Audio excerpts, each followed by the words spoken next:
நாம் இந்த பதிவில் பெயர்ச்சி அடையும் குரு பகவான் உங்கள் ராசிக்கு என்னென்ன சுப மற்றும் அசுப பலன்களை தரப்போகிறார், அதற்கான பரிகாரம் என்ன என்பதனை பற்றி விரிவாக காண்போம். உங்கள் வாழ்வில் வளமும் நலமும் செல்வ செழிப்பும் பெற எல்லாம் வல்ல இறைவனை உளமாற வேண்டி விரும்பி கேட்டுக்கொள்கிறேன். ஒருவரின் ஜாதகத்தில் எந்த கிரகம் உங்களுக்கு சாதக பலன் தருதோ இல்லையோ, ஆனால் குரு கிரகத்தின் நற்பலன்களை கொண்டவர்கள் சிறிது கஷ்டத்தை சந்தித்தாலும் வாழ்க்கையில் முன்னேறி விடுவார்கள்.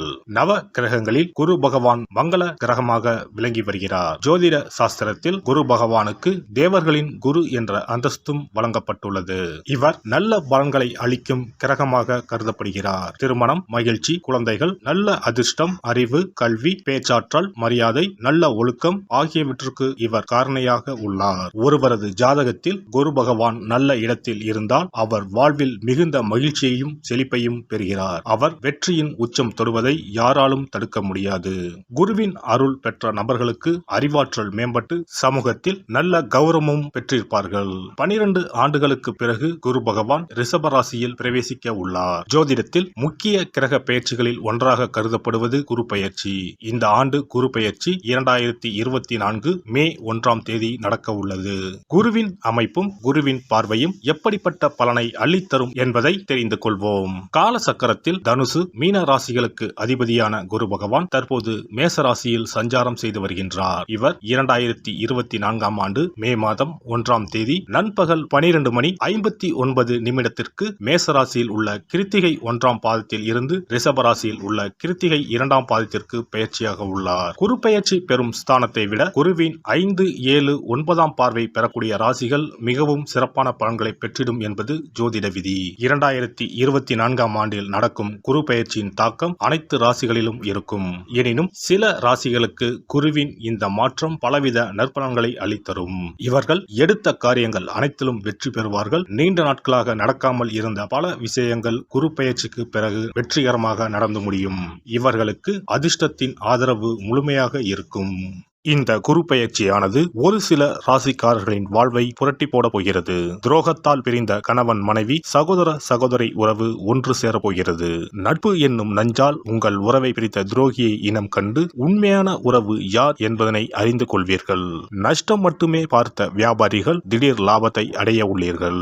திடீர் லாட்டரி அடித்தது போல லாபம் இரட்டிப்பாகும். சனி பார்வையினால் ஏற்படும் காம சிந்தனைகள் இந்த குரு பெயர்ச்சியினால் சரியாகும். தகாத பெண் உறவை தவிர்த்து ஆன்மீக பயணத்தை தொடர்வீர்கள். சதி எதுவாக இருந்தாலும் அதை முறியடிப்பது சிவனின் விதியாகும். சிவனின் துணை இருந்தால் எதிரில் யமனே வந்தாலும் சமாளித்து வெற்றி அடையலாம். இனி உங்கள் ராசிக்கான பலன்கள் என்ன என்பதனையும் அதற்கான பரிகாரம் என்ன என்பதனையும் பார்ப்போம்.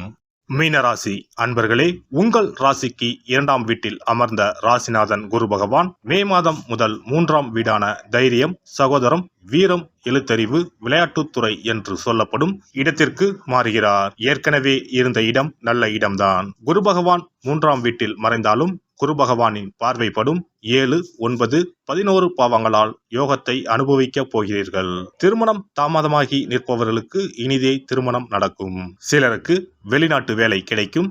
வேலை விஷயத்தில் பிரச்சனை உள்ளவர்களுக்கு நல்ல தீர்வு கிடைக்கும். பாக்கியஸ்தானத்தை குரு பகவான் பார்க்க போவதால் ஆன்மீக பயணங்கள் செல்வீர்கள். ஆலய தரிசனம் மன அமைதியை கொடுக்கும். நீண்ட நாட்களாக ஆவலுடன் எதிர்பார்த்து கொண்டிருப்பவர்களுக்கு பதவி உயர்வுகள் தேடி வரும். புதிய முயற்சிகள் கைகூடும்.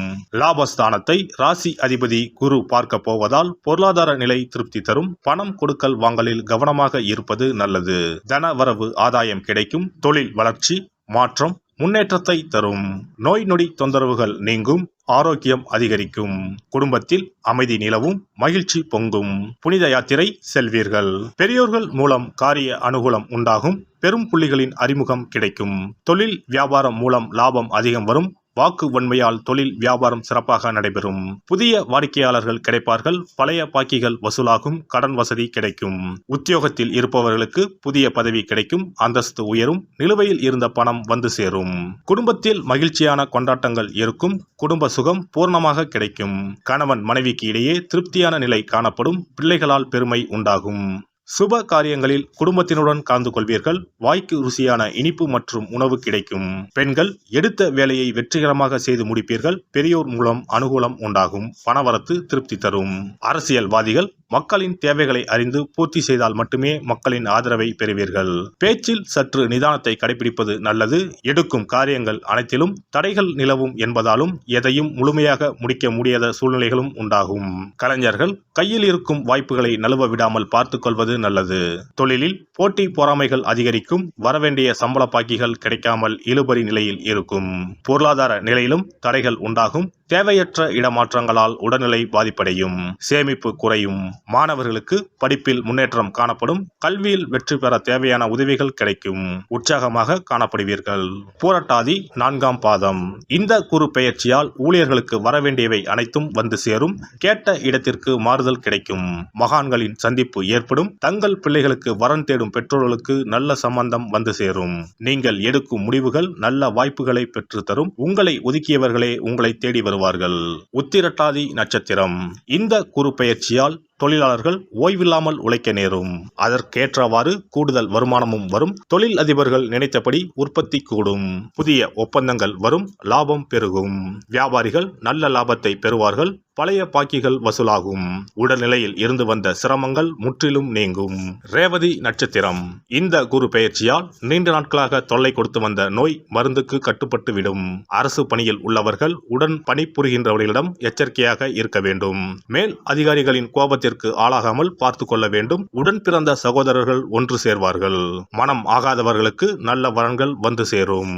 ருத்ர ஜபம் செய்வதும் குருவுக்கு வியாழக்கிழமையில் கொண்டக்கடலை நிவேதனம் செய்து வழங்குவதும் வருமானத்தை உயர்த்தும். மன அமைதி கிடைக்கும்.